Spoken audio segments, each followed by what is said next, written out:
বিসমিল্লাহির রহমানির রহিম। আসসালামু আলাইকুম ওয়া রাহমাতুল্লাহি ওয়া বারাকাতুহু। প্রিয় এইচএসসি ও আলিম প্রথম ও দ্বিতীয় বর্ষের শিক্ষার্থী বন্ধুরা, আশা করি তোমরা নিশ্চয়ই ভালো আছো। আজকে আমরা ইংলিশ এক্সাম ফর এইচএসসি বইয়ের একটি লেকচার নিয়ে হাজির হলাম। আমরা বলেছিলাম আমরা ধারাবাহিকভাবে ইনশাআল্লাহ এই বইয়ের প্রতিটি লেসন ভিডিও আকারে দিব। তো সেই ধারাবাহিকতায় আজকে আমরা ক্লাস শুরু করব বেসিক গ্রামার থেকে। বেসিক গ্রামার শেষ করে আমরা গ্রামারে যাব, এরপরে এই পাস্ট পেপারে যাব। তো বেসিক গ্রামারে অনেকেরই কম্পিটিশন থাকে, যার জন্য আমরা আগে এই সেকশনটাই শুরু করেছি। তো তোমরা যারা এখনো বইটি সংগ্রহ করোনি, আশা করি দ্রুত সংগ্রহ করে নিবে। এটি তোমার ইংরেজি শেখার যাত্রাকে এবং এইচএসসি প্রিপারেশনের যাত্রাকে তোমাকে স্মুথ করে দিবে। যেটা তুমি চাইতে বা যেমন একটি বই তুমি চাইতে, সেই বই তুমি ইনশাল্লাহ পেয়ে যাবে আশা করি। আর এই বইটি তোমার টেবিলে থাকলে তোমার ইংরেজি নিয়ে কোনো বই থাকবে না ইনশাল্লাহ। তো শুরু করা যাক আমাদের কাঙ্ক্ষিত লেসন বেসিক গ্রামার। বেসিক গ্রামের প্রথম যে টপিক সেটা হচ্ছে parts of speech. Parts of speech আমরা জানি পার্টস অফ স্পিচ মূলত ইংরেজি বাক্যের এক একটা পদ, বা আমরা বাংলা ব্যাকরণ যেমন এখানে বলা হচ্ছে যে বাংলা ব্যাকরণের পদ বা পার্টস অফ স্পিচ হলো ইংরেজি গ্রামারের একটি গুরুত্বপূর্ণ ভিত্তি। বাক্যে প্রতিটি শব্দের কাজ বা ভূমিকার উপর ভিত্তি করে এদেরকে ৮ ভাগে ভাগ করা যায়। প্রথমে আমরা একটু দেখি পার্টস অফ স্পিচ এবং তাদের বাক্যে অবস্থান, অর্থাৎ তারা কোন কোন জায়গায় বসতে পারে। আমরা একেবারে তাদের সংজ্ঞা এবং তারা কোথায় কোথায় বসতে পারে সেই জিনিসগুলো একসাথে দেখে নিব। প্রথমে এখানে দেখা যাচ্ছে নাউন। নাউন বিশেষ্য বাংলায়। নাউন কাকে বলে? নাউন হলো নামবাচক শব্দ, যা কোনো ব্যক্তি, স্থান, বস্তু, ধারণা বা গুণের নাম বোঝায়। বাক্যে নাউনের অবস্থান। নাউন একটি বাক্যে বিভিন্ন জায়গায় বসতে পারে এবং বিভিন্ন ভূমিকা পালন করতে পারে। তাহলে প্রথমত সে কর্তা হিসেবে বা সাবজেক্ট হিসেবে বসতে পারে, সাধারণত বাক্যের শুরুতে ভার্বের পূর্বে বসে। যেমন এখানে রিনা লাভস বুকস, এখানে লাভস হচ্ছে ভার্ব, ভার্বের শুরু থেকে বসছে সাবজেক্ট। সাবজেক্টে এখানে যে ওয়ার্ডটা বসছে সেটা নাউন, রিনা কোনো ব্যক্তির নাম, নাউন। এরপরে বসতে পারে অবজেক্ট হিসেবে ট্রানজিটিভ ভার্বের পরে, অর্থাৎ যে ভার্বের ডিরেক্ট বা ইনডিরেক্ট অবজেক্ট থাকে তাকে ট্রানজিটিভ ভার্ব বলা হয়। যেমন এখানে বলা হচ্ছে হি বট এ পেন, সেটি কলম কিনলো। তাহলে এখানে বট এটা একটা ট্রানজিটিভ ভার্ব, ভার্বের পর বসছে কি পেন। এই পেনটা হচ্ছে কি একটা নাউন, সে কার জায়গায় বসছে? এখানে অবজেক্টের জায়গায় বসছে। এরপরে দেখবো আমরা প্রিপোজিশনের পরে তার অবজেক্ট হিসেবে বসতে পারে, অর্থাৎ প্রিপোজিশন ঠিক পরে। যেমন I am looking for a job, I am looking for a job, এখানে যে ফর লুকিং ফর এটা পুরোটা বলতে পারি আমরা রেজাল্ট প্রিপোজিশন বা ফর প্রিপোজিশনের পর কি বসছে? এখানে প্রিপোজিশনের পরেই তার অবজেক্ট হিসেবে জব, এটা একটা নাউন। এরপরে বসতে পারে সে কমপ্লিমেন্ট হিসেবে, যেমন ভার্ব অফ বিং অর্থাৎ am is are was were, এই সবের পরে সাবজেক্টটি সম্পূর্ণ করে, অর্থাৎ সাবজেক্ট সম্পূর্ণ করার জন্য সে এখানে বসবে। যেমন শি ইজ এ, এখন যদি আমি বলি শি ইজ এ, সে হয়, সে কি হয়? সে একজন টিচার হয়। অর্থাৎ সাবজেক্টের আরেকটা যে নাম বা পরিচয় সেটাই মূলত কমপ্লিমেন্ট। সাবজেক্ট এখানে যদি আমি বলি শি ইজ এ, এতটুকুতেই বাক্যটা কমপ্লিট নয়। সে কি হয় সে জিনিসটা আসতে হবে এখানে। তাহলে সে একজন কি? Teacher. She is a teacher. তাহলে এখানে কার জায়গায় বসছে? কমপ্লিমেন্ট হিসেবে এই নাউন বসছে। এরপরে দ্বিতীয় নম্বরে আসি আমরা প্রোনাউন বা সর্বনাম। প্রোনাউন নাউনের পরিবর্তে ব্যবহৃত, অর্থাৎ নাউন যেসব কাজে বা যেসব জায়গায় ব্যবহৃত হয় নাউনের মতো, প্রোনাউন সেমভাবে বাক্যের সাবজেক্ট, অবজেক্ট বা কমপ্লিমেন্ট হিসেবে বসতে পারে। বাক্যে প্রোনাউনের অবস্থান কর্তা হিসেবে বাক্যের শুরুতে ভার্বের আগে বসে, যেমন দে আর প্লেয়িং, দে এটা একটা প্রোনাউন। অবজেক্ট হিসেবে বসতে পারে ট্রান্সিটিভ ভার্ব বা প্রিপোজিশনের পরে বসে, যেমন give the book to me, তাহলে মি এটা একটা অবজেক্ট, সরি প্রোনাউন, কিসের জায়গায় বসছে? অবজেক্টের জায়গায়। এরপরে পসেসিভ প্রোনাউন হিসেবে সাধারণত বাক্যের শেষে বসে মালিকানা বোঝায়, অর্থাৎ দ্যাট কার ইজ মাইন, কারটি আমার, ওই কারটি আমার, দ্যাট কার ইজ মাইন, এখানে পসেসিভ প্রোনাউন হিসেবে বসছে। এরপরে আসি আমরা অ্যাডজেক্টিভে। অ্যাডজেক্টিভ হচ্ছে কি? বিশেষণ। অ্যাডজেক্টিভ হলো নাউন বা প্রোনাউনের দোষ, গুণ, অবস্থা, সংখ্যা, পরিমাণ ইত্যাদি বর্ণনা করার জন্য ব্যবহৃত হয়। অ্যাডজেক্টিভ বাক্যে কোথায় কোথায় বসে? অ্যাট্রিবিউটিভ পজিশন, যেটা এটা সাধারণ একটা ইউজ, অর্থাৎ সে নাউনের সবসময় আগে থাকে, নাউনের পূর্বেই তার অবস্থান, এটি সবসময় সবচেয়ে সাধারণ অবস্থান। অ্যাডজেক্টিভ সাধারণ সরাসরি নাউনের আগে বসে তাকে বিশেষায়িত করে। যেমন এখানে I saw a beautiful flower, I saw a beautiful flower, তাহলে এই ফ্লাওয়ারটা কেমন, বিউটিফুল, তার অবস্থা বোঝাচ্ছে, অর্থাৎ ফ্লাওয়ারের একটা অবস্থা বোঝাচ্ছে এখানে। তাহলে কার আগে বসছে, এই নাউন, ফ্লাওয়ার একটা নাউন, নাউনের পূর্বেই ইমিডিয়েট পূর্বে গিয়ে বসছে অ্যাডজেক্টিভ বসছে, তাহলে তার এটা একটা সাধারণ অবস্থা। এরপরে সে বসতে পারে প্রেডিকেট পজিশন, অর্থাৎ আমরা সাবজেক্ট প্রেডিকেট পড়েছিলাম, সেক্ষেত্রে প্রেডিকেট পজিশনে ভার্বের পরে সে বসতে পারে। এক্ষেত্রে অ্যাডজেক্টিভ লিঙ্কিং ভার্ব যেমন বি, সিম, দো, বিল ইত্যাদি এরপরে বসে সাবজেক্টে বর্ণনা করে। যেমন the flower is beautiful, the flower is beautiful, এখানে সাবজেক্টের জায়গায় আসছে থেকে দ্য ফ্লাওয়ার, তারপর প্রেডিকেটের জায়গায় বসছে ইজ, সরি বিউটিফুল। এই বিউটিফুলটা কিসের পজিশনে বসছে, প্রেডিকেটের পজিশনে বসে অ্যাডজেক্টিভ এর কাজ করে। হি লুকস স্যাড, তাকে দেখাচ্ছে কি, তাকে দুঃখিত দেখাচ্ছে, এখানে কার জায়গায় বসছে, প্রেডিকেটের জায়গায় বসছে। এরপর দেখি আমরা পোস্ট পজিশন, অর্থাৎ আগেও বসতে পারে না, অর্থাৎ নাউনের পরে বসতে পারে। এমনি সাধারণ নিয়ম হচ্ছে নাউনের পূর্বে বসে, নাউনের পরেও মাঝে মধ্যে বসে, যেমন বিশেষ ক্ষেত্রে নাউনের পরে বসে। নাউনকে বর্ণনা করার জন্য বিশেষ কিছু বাক্যে নাউনের পরে বসে, যেমন the students present were few, the students present were few, এখানে ফিউটা একটা অ্যাডজেক্টিভ, এটা বসছে দ্য স্টুডেন্ট প্রেজেন্ট ফিউ, এই যে দ্য স্টুডেন্ট একটা নাউন, নাউনের পরে গিয়ে বসছে। এরপর আমরা আসি ভার্বে। ভার্ব হলো এমন একটি শব্দ যা বাক্যে কোনো কাজ করা, হওয়া বা থাকা বোঝায়। এটি বাক্যের অপরিহার্য অংশ, অর্থাৎ ভার্ব ছাড়া বাক্য, ইংরেজি সেন্টেন্স গঠিত হয় না। বাক্যে ভার্বের অবস্থান, ভার্ব সাধারণত নাউন বা প্রোনাউন সাবজেক্টের ঠিক পরেই বসে, সাবজেক্টের পরেই ভার্বের অবস্থান মেইন ভার্ব হিসেবে, সাবজেক্টের ঠিক পরে বসে মেইন ভার্ব হিসেবে। যেমন the sun rises in the east, তাহলে এখানে দ্য সান এটা সাবজেক্ট, সাবজেক্টের ইমিডিয়েট পরে গিয়ে বসছে ভার্ব বসছে। এরপর auxiliary verb plus main verb, অক্সিলারি ভার্বকে সম্পূর্ণ করার জন্য একটা মেইন ভার্ব লাগে, সেক্ষেত্রেও ভার্ব বসে। যেমন am, is, are, was, were, will, have ইত্যাদি সবকিছুর পরেই এখানে মেইন ভার্ব এর আগে বসে টেন্স বা ভয়েস গঠনে সাহায্য করে মেইন ভার্ব। যেমন এখানে she is writing a letter, she is writing a letter, এই যেখানে এটা অক্সিলারি ভার্ব, এরপরে বসছে কি মেইন ভার্ব। এরপর বলা হচ্ছে they have finished the work, they have finished the work, এখানে এই যে এটা একটা টেন্স গঠনের জন্য কাজে লাগছে, তাহলে এটা একটা প্রেজেন্ট পারফেক্ট টেন্স। যেমন they have subject plus have বা হ্যাজ প্লাস ভার্ব আর ফ্রম প্লাস অবজেক্ট ইত্যাদি। তাহলে এখানে দেখা যাচ্ছে যে সেন্টেন্স, সরি, টেন্স বা ভয়েস গঠনে এইগুলো বিশেষ ক্ষেত্রে ইউজ হয়, অর্থাৎ অক্সিলারি ভার্বের পরে মেইন ভার্ব বসে। এরপর আমরা আসি অ্যাডভার্বের অবস্থানে। অ্যাডভার্ব হলো সেই শব্দ যা ভার্ব, অ্যাডজেক্টিভ অথবা অন্য অ্যাডভার্বকে বিশেষায়িত করে, অর্থাৎ কখন, কোথায়, কিভাবে বা কতটুকু এই তথ্যগুলো দেয়। বাক্যে অ্যাডভার্বের অবস্থান। অ্যাডভার্ব এর অবস্থান পরিবর্তনশীল এবং এটি অ্যাডভার্বের প্রকারভেদের উপর নির্ভর করে।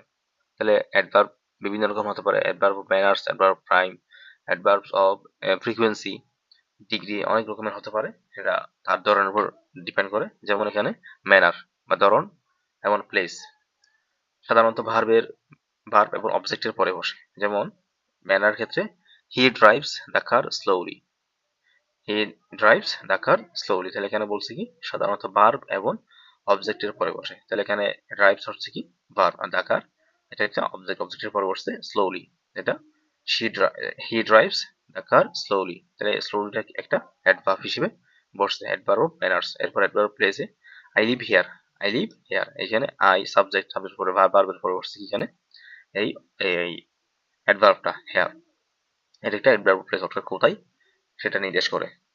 তারপর হচ্ছে টাইম, বাক্যের শেষে অথবা শুরুতে বসতে পারে এটা।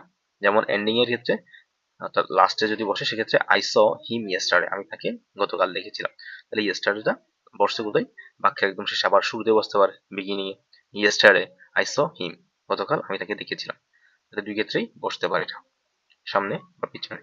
এরপরে ফ্রিকোয়েন্সি, কম্পাঙ্ক বা কতবার, কতবার ইত্যাদি। অক্সিলারি ভার্বের পরে মেইন ভার্বের আগে বসে, অর্থাৎ ভার্ব দুইটা ভার্বের মাঝখানে, অর্থাৎ অক্সিলারি ভার্ব এবং মেইন ভার্বের মাঝখানে এসে বসে। যেমন he never speaks a lie, he never speaks a lie, তাহলে এখানে এটা হচ্ছে ভার্ব, ভার্বের আগে বসছে এই অ্যাডভার্বটা। এরপর যেমন I have often thought about it, I have often thought about it। তাহলে এখানে এই যে হ্যাভ এটা অক্সিলারি, এরপর থট এটা মেইন ভার্ব, এর আগে বসছে কি অফেন, তো দুইটার মাঝখানে অফেন বসছে, ওটা একটা অ্যাডভার্ব অফ ফ্রিকোয়েন্সি। তারপর আসি আমরা ডিগ্রিতে, হ্যাঁ, যে অ্যাডজেক্টিভ বা অ্যাডভার্বকে বিশেষিত করে তার ঠিক আগে বসে, অর্থাৎ যে অ্যাডজেক্টিভ বা অ্যাডভার্বকে বিশেষিত করে, যেমন এখানে দেখি the tea is too hot, the tea is too hot, she sings very beautifully, she sings very beautifully. তাহলে এখানে বলা হচ্ছে কি যে অ্যাডজেক্টিভ বা অ্যাডভার্বকে বিশেষায়িত করে তার ঠিক আগে বসে। তাহলে এখানে that is so hot, too hot, তাহলে এখানে চাটি খুবই ঠান্ডা, এই যে কেমন ঠান্ডা, খুবই ঠান্ডা, সেক্ষেত্রে সরি গরম, বলা হচ্ছে টি ইজ টু হট, খুবই গরম, তাহলে কেমন গরম, সেক্ষেত্রে টু হট বোঝাচ্ছে। তারপরে শি সিংস ভেরি বিউটিফুলি, তাহলে এখানে সে বিউটিফুলটা কেমন সুন্দর, অনেক বেশি সুন্দর, সেক্ষেত্রে তাকে আরো বেশি মডিফাই করতে, আরো বেশি এমফাসাইজ করতে এখানে ভেরিটা ইউজ হচ্ছে। এখানে সেম ভাবে টুটাও ইউজ, এখানে just the tea is hot এরকম বললেই কিন্তু হয়ে যায়, কিন্তু এটাকে আরো এমফাসাইজ করার জন্য এখানে আরো একটা অ্যাডভার্ব নিয়ে এসেছি আমরা, সেটা হচ্ছে টু। এরপর এখানে যেমন সি সিংস বিউটিফুলি, সে সুন্দরভাবে গান গায়, সেটা বললে হয়ে যায়, কিন্তু তাকে এমফাসাইজ করার জন্য, জোর প্রদান করার ক্ষেত্রে আমরা অতিরিক্ত একটা অ্যাডভার্ব নিয়ে এসেছি। তাহলে সেক্ষেত্রে এখানে বসলাম কি আমরা ভেরি বিউটিফুলি, এটা একটা অ্যাডভার্বকে মডিফাই করার জন্য ভেরি বসছে এখানে। আবার হট এটা একটা অ্যাডজেক্টিভকে মডিফাই করার জন্য এখানে অ্যাডভার্ব আসছে। তাহলে এটুকু ছিল আমাদের অ্যাডভার্বের পজিশন। এরপর আসি আমরা প্রিপজিশন, পদান্বয়ী অব্যয়। প্রিপজিশন হলো এমন একটি শব্দ যা নাউন বা প্রোনাউনের আগে বসে বাক্যের অন্য অংশের সাথে সম্পর্ক স্থাপন করে। তাহলে বাক্যে প্রিপজিশনের অবস্থান, প্রিপজিশন সাধারণত নাউন বা প্রোনাউনের ঠিক আগে বসে। উদাহরণ, this is the book is on the table, the book is on the table, তাহলে on the table এবং এই যে অংশের সাথে সংযুক্ত করার জন্য অন বসছে এখানে। তো দা বুক বইটি কোথায়, টেবিলের উপরে। I am going to Dhaka, তাহলে নাউন এর আগে কি বসছে এখানে, টু বসছে এটার সাথে কানেক্ট করার জন্য। এরপর আসি আমরা কনজাংশন, সংযোজক অব্যয়। কনজাংশন হলো যুক্তকারী শব্দ যা দুটি ওয়ার্ডস, ফ্রেজ বা বাক্যকে বা সেন্টেন্সকে যুক্ত করে। বাক্যে কনজাংশন এর অবস্থান, কনজাংশন সবসময় যে দুটি প্রধানকে যুক্ত করেছে তার মাঝে বসে। সাবঅর্ডিনেটিং কনজাংশন বাক্যের শুরুতে বসতে পারে, আবার পরে গিয়েও বসতে পারে, যেমন এখানে কোঅর্ডিনেটিং কনজাংশন। কোঅর্ডিনেটিং কনজাংশন হচ্ছে দুটি স্বাধীন বাক্যের মাঝে বসে, অর্থাৎ যেগুলো কোঅর্ডিনেট করে সেগুলো দুটি বাক্যাংশ বা বাক্যের মাঝখানে বসে। যেমন এখানে I run fast but I miss the train, আমি দ্রুত দৌড়ানো সত্ত্বেও দৌড়িয়েছিলাম, কিন্তু আই মিস দ্য ট্রেন, কিন্তু আমি কি করেছি, ট্রেন মিস করেছি। তাহলে এই দুইটা আলাদা আলাদা ক্লজ বা সেন্টেন্সকে যুক্ত করার জন্য কি বসছে এখানে, কোঅর্ডিনেটিং কনজাংশন বসছে। এন্ড, বাট, অর, ইয়েট ইত্যাদি এগুলো বসতে পারে এখানে। তারপরে সাবঅর্ডিনেটিং কনজাংশন নির্ভরশীল বাক্যটিকে শুরু করে এবং স্বাধীন বাক্যের সাথে যুক্ত করে, অর্থাৎ একটা ডিপেন্ডেন্ট ক্লজকে যুক্ত করে দিয়ে শুরু করে, এটা দিয়ে তারপর স্বাধীন বাক্যকে একটা বা ইন্ডিপেন্ডেন্ট ক্লজকে যুক্ত করে। যেমন এখানে দেখি we went out although it was raining, we went out although it was raining. এরপর বলা হচ্ছে although it was raining we went out, বৃষ্টি হওয়া সত্ত্বেও আমরা বাইরে গিয়েছিলাম বা বের হয়েছিলাম। সেক্ষেত্রে এখানে বসছে শেষে, যেমন এখানে বলা হলো যে সাবঅর্ডিনেট কনজাংশন বাক্যের শুরুতে বসতে পারে বা পরে বসতে পারে, দুই জায়গায় বসতে পারে। যেমন এখানে বসছে কি উই ওয়েন্ট আউট অলদো, এটা বসছে পরে, এরপরে এটা বসছে শুরুতে। Although it was raining we went out, এখানে উই ওয়েন্ট আউট আমরা বাইরে গিয়েছিলাম, অলদো ইট ওয়াজ রেইনিং, তাহলে এই কি হওয়া সত্ত্বেও, বৃষ্টি হওয়া সত্ত্বেও। তাহলে এখানে আমি যদি এতটুকু বলি অলদো ইট ওয়াজ রেইনিং, এই বৃষ্টি হওয়া সত্ত্বেও, বৃষ্টি হওয়া সত্ত্বেও আমরা কোথায় গিয়েছিলাম, বাইরে গিয়েছিলাম, অর্থাৎ একটা অংশ বলার পরে অন্য একটা অংশ শোনার তীব্র ইচ্ছে থাকে এখানে, যার কারণে এটাকে অলদো যুক্ত অংশকে বলা হবে ডিপেন্ডেন্ট আর বাকি অংশকে বলা হবে ইন্ডিপেন্ডেন্ট। যেমন অলদো ইট ওয়াজ রেইনিং, যদিও কি হচ্ছিল, বৃষ্টি হওয়া সত্ত্বেও, উই ওয়েন্ট টু আমরা বাইরে গিয়েছিলাম। এখন এখানে ইট ওয়াজ রেইনিং, বৃষ্টি হওয়া সত্ত্বেও এতটুকু বলার পরে আরেকটা কিছু শোনার ইচ্ছে আছে, উই ওয়েন্ট হোম। কিন্তু আমি যদি বলি উই ওয়েন্ট হোম আমরা বাইরে গিয়েছিলাম, তাহলে কেন গিয়েছিলাম, কি কারণে গিয়েছিলাম, এগুলা শোনার ইচ্ছে নাই। তাহলে এটা একটা স্বাধীন ক্লজ বা ইন্ডিপেন্ডেন্ট ক্লজ, আর এটা ডিপেন্ডেন্ট ক্লজ, যেটার সাথে কি আছে, সাবঅর্ডিনেটিং কনজাংশন আছে। এই যে এটা একটা সাবঅর্ডিনেটিং কনজাংশন। এরপর আসি আমরা ইন্টারজেকশনে। আবেগসূচক অব্যয়। ইন্টারজেকশন হলো আকস্মিক আবেগ বা অনুভূতি প্রকাশকারী শব্দ। বাক্যে ইন্টারজেকশনের অবস্থান। ইন্টারজেকশন সাধারণত বাক্যের শুরুতে বসে এবং পরে বসে একটি এক্সক্লামেশন বা ক্ষমা ব্যবহৃত হয়। যেমন alas, he has failed, wow, what a surprise. তাহলে এখানে এগুলো ইজিলি চিনতে পারবে তুমি। বাক্যের শুরুতে বসে এবং পরেও বসতে পারে এটা। যেমন আমরা বিশেষ করে দেখতে পাই এক্সক্লামেটরি সেন্টেন্স যখন গঠন করে এবং তখন বাক্যের শেষে বা সেন্টেন্স শেষে একটা এক্সক্লামেশন চিহ্ন দিতে হয়, সেক্ষেত্রে ইজিলি এগুলো বসানো যায়। এরপর আসি আমরা পার্টস অফ স্পিচের প্রকারসমূহ, অর্থাৎ আবার পার্টস অফ স্পিচগুলোর বিভিন্ন প্রকার আছে। প্রথমে আমরা দেখি নাউনের প্রকার। নাউন প্রথমত এটা বলতে পারি আমরা, এটা সঙ্গে এখানে দেওয়া আছে। তারপর এটা প্রকারভেদ, এটা 5 প্রকার। প্রপার নাউন কোনো নির্দিষ্ট ব্যক্তি, বস্তু ইত্যাদি বোঝায়। তারপর হচ্ছে কমন নাউন, একই শ্রেণী বোঝায়। কালেকটিভ হচ্ছে একই জাতীয় ব্যক্তি বা বস্তুর সমষ্টি বোঝায়, যেমন টিম, ফ্যামিলি, আর্মি, ক্রাউড ইত্যাদি এগুলো হতে পারে। এরপর ম্যাটেরিয়াল বস্তুবাচক, ওয়াটার, গোল্ড, রাইস, মিল্ক ইত্যাদি। অ্যাবস্ট্রাক্ট নাউন যেটা ধরা যায় না, ছোঁয়া যায় না, গুণ গোষ, যেমন এডুকেশন, অনেস্টি, ফ্রিডম, লাভ, চাইল্ডহুড, অ্যাঙ্গার, এগুলো ধরা যায় না, ছোঁয়া যায় না, জাস্ট অনুভব করা যায়, সেগুলোকে বলা হয় কি অ্যাবস্ট্রাক্ট নাউন। এরপর আসি আমরা প্রোনাউন। প্রোনাউন হচ্ছে নাউনের পরিবর্তে ব্যবহৃত হয়, সেখানে কিছু প্রকারভেদ আছে। এখানে বেসিক্যালি 8-9টা ধরে, তবে গুরুত্বপূর্ণ হচ্ছে 6টার মতো।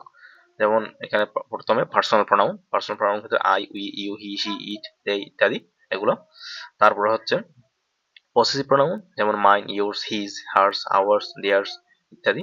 তারপর ডেমনস্ট্রেটিভ প্রোনাউন খুবই গুরুত্বপূর্ণ, this, that, this, those, this, that, this, those.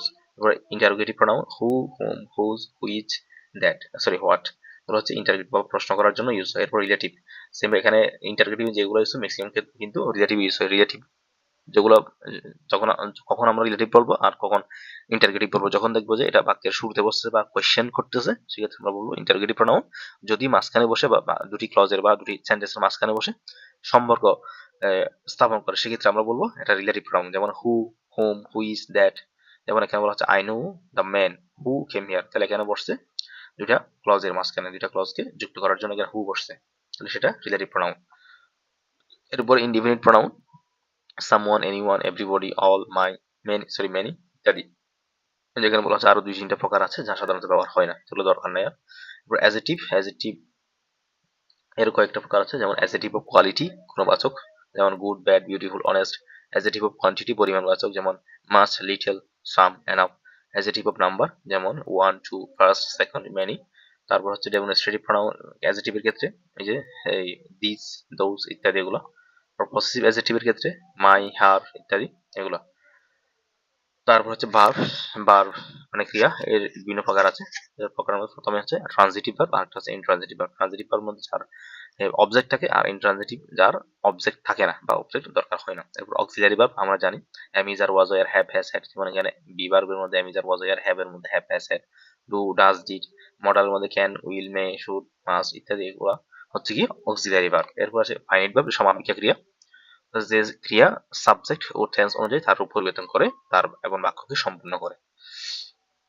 এরপর হচ্ছে নন ফাইনাইট ভার্ব, যে অসমাপিকা ক্রিয়া, যে ক্রিয়া বা যে ভার্ব সাবজেক্ট ও টেন্স দ্বারা প্রভাবিত হয় না এবং বাক্যকে সম্পূর্ণ করে না, যেমন ইনফিনিটিভ, জিরান্ড, পার্টিসিপল, এগুলো হচ্ছে নন ফাইনাইট ভার্ব।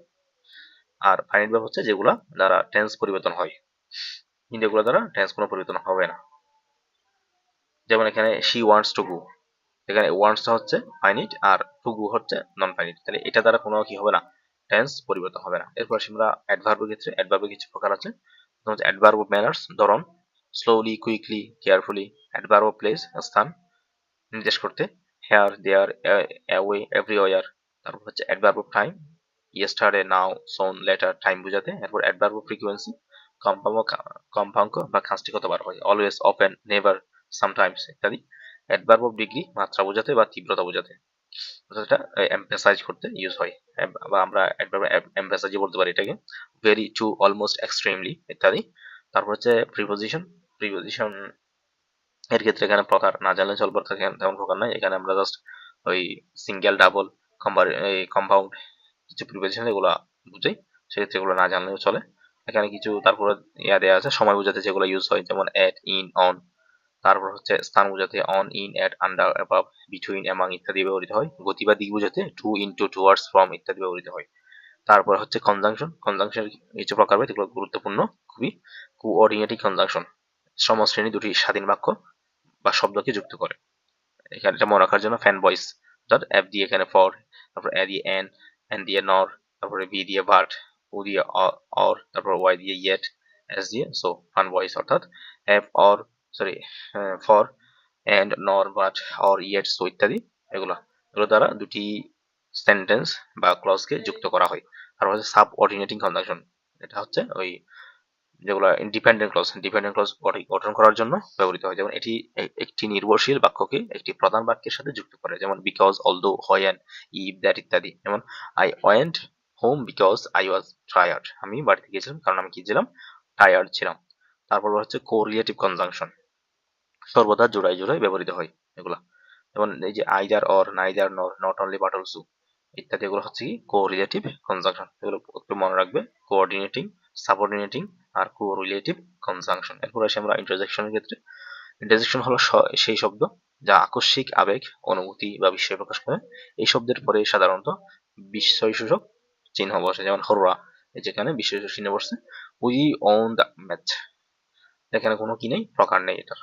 এরপরে আমরা নেক্সট ক্লাস আলোচনা করবো ইনশাল্লাহ টেন্স নিয়ে। তো আজকে এতটুকুই থাক। তো বাসায় একটু ভালো করে আরো বিস্তারিত নোটগুলো পড়ে নিবে। এগুলো আশা করি তোমরা নোট করে ফেলেছো, না করলে পজ দিয়ে দিয়ে সুন্দর করে নোট করে ফেলবে। এখানে একদম সংক্ষিপ্ত হবে, যতটুকু দরকার, যা দরকার শুধু ততটুকু অ্যাড করা হয়েছে। অল্প কিছু, শুধুমাত্র 12 থেকে 13 পেজ শুধুমাত্র বেসিক গ্রামার আছে, এগুলো ইনশাল্লাহ তোমার আজীবন কাজে লাগবে। এরপরে যদি তুমি গ্রামার নাও শিখো তাহলে আর কোনো সমস্যা হবে না। এগুলো নিয়ে তুমি সবকিছু ফ্লুয়েন্টলি কথা বলা থেকে শুরু করে লেখা, এই পড়া বা জানা বা শোনা সবকিছু পারবে ইনশাল্লাহ। তো সেই পর্যন্ত সুস্থ থাকো, এবং তুমি চ্যানেলটি সাবস্ক্রাইব না করলে সাবস্ক্রাইব করে দাও এবং বন্ধু বান্ধবদের মাঝে শেয়ার করে দাও। ধন্যবাদ। আসসালামু আলাইকুম রহমতুল্লাহ।